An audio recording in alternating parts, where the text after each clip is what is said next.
Hello, I am at the library today to film an art class for, I think it's a documentary for something.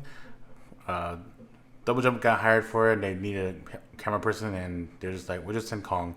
So, yeah, here I am. It's going to be a few interviews and some bunch of B-rolls. So, I just have two cameras set up here with a light. I brought the light just so I can have something in case I'd rather have it and not use it. This gimbal setup here is a little scary looking, and it is. I thought this would be a good solution for me to quickly put on the tripod and do the interview setup, but I didn't like it. The light I'm using is the Godox ML60 Bi. I'm sorry, all the flaring. I think my camera on my phone is just absolutely atrocious. Something has happened to it, and I don't know why. Audio setup is just a Zoom F3 with the Sennheiser G3 setup. And that's all the BTS I have for the library. It's the next day now, and as you probably recall, I tried this quick release system for my gimbal so I could put this on my tripod, but I really disliked it after doing that. For one, this was easy to slip off because this is heavy up here, and then on a tripod, when I was carrying it back, it was slipping off also. It's only one screw, so it will twist off easily.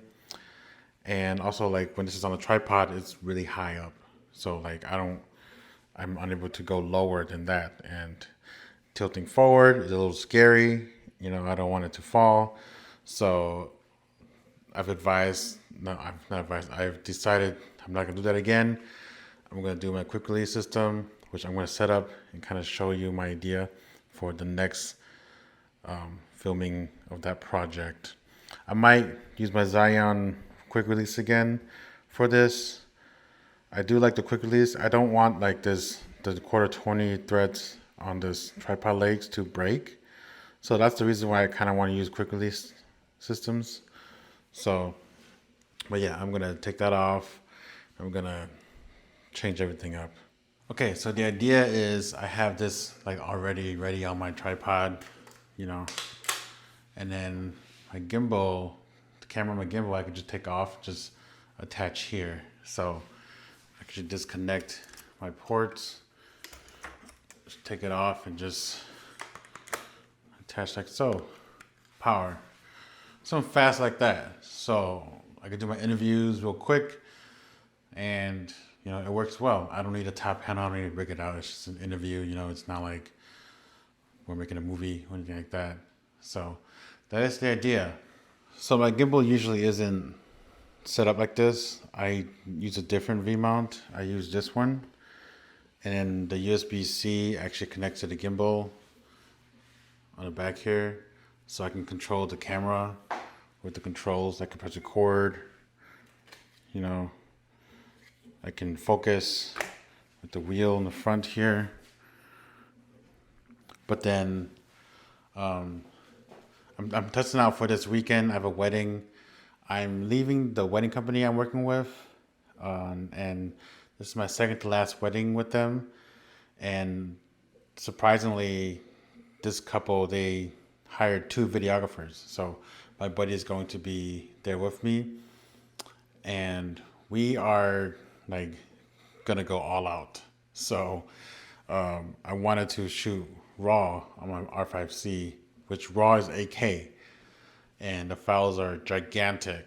So this is more for us. It's not for like the product in the end, because 4K is perfectly fine, and because it's not gonna change the way we shoot at all. But then the issue with the R5C, if anyone knows, is you can't really shoot 8K without USB power delivery. You can kind of do it, I think, with 24 frames per second. But if you want to shoot 8K 60 frames per second, then you need power delivery. I've been powering it through, where is it? Right here. The dummy battery through DTAP. And that's not like the most reliable source of power because the camera has no idea how much power is like in it, you know. And I think DTAP, it can't send enough um, voltage. I don't know. That's why we can't do 8K 60 frames per second. Like when I say that, like we can't do it all because like the camera literally cannot power the lens, and you can't do anything with the lens. You can't focus with the lens, anything like that. You know. I think if it was a manual lens, then it might be okay, but it's not. So an issue with this is I like the luxury of pressing record on the handle and focusing. I manually focus most of the time, even though RFC has a pretty good autofocus. Sometimes it'll just decide to shift different focus, and I prefer to kind of control my focus, especially like during weddings. There's ceremony, processional.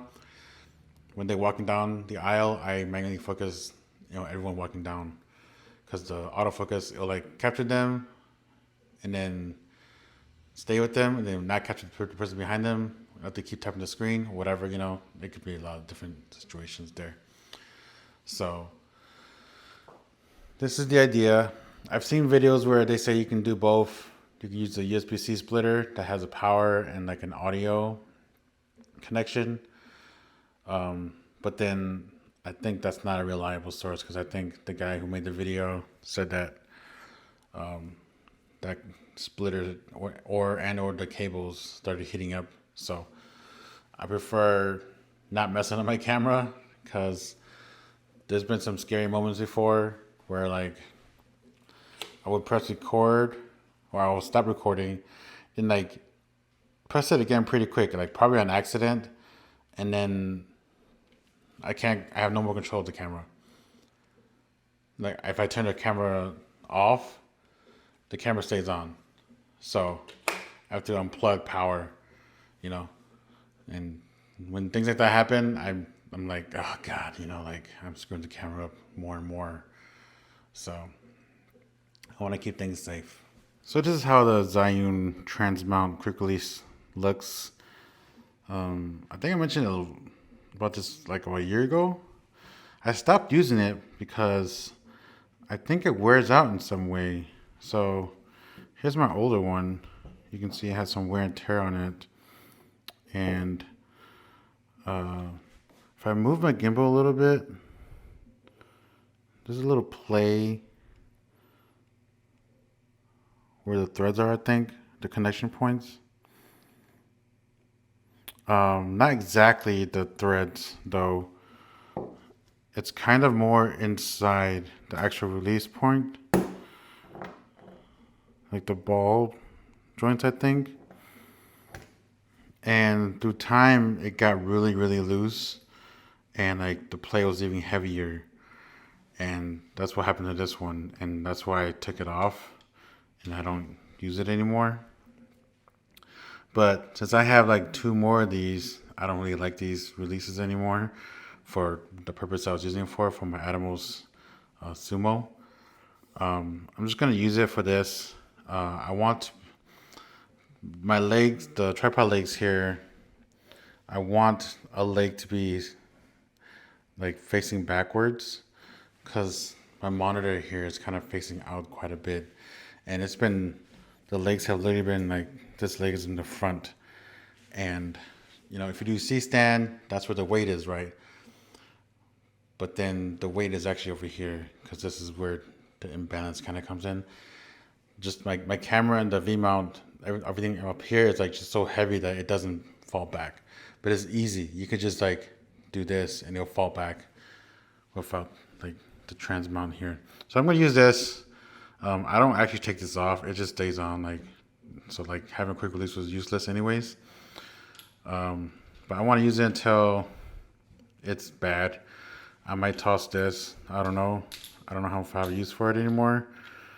If I do, it won't be for camera stuff. It might be for something else, because like it's not bad. It's not totally bad, So we'll see if I use for these anymore. Real quickly, I want to talk about these.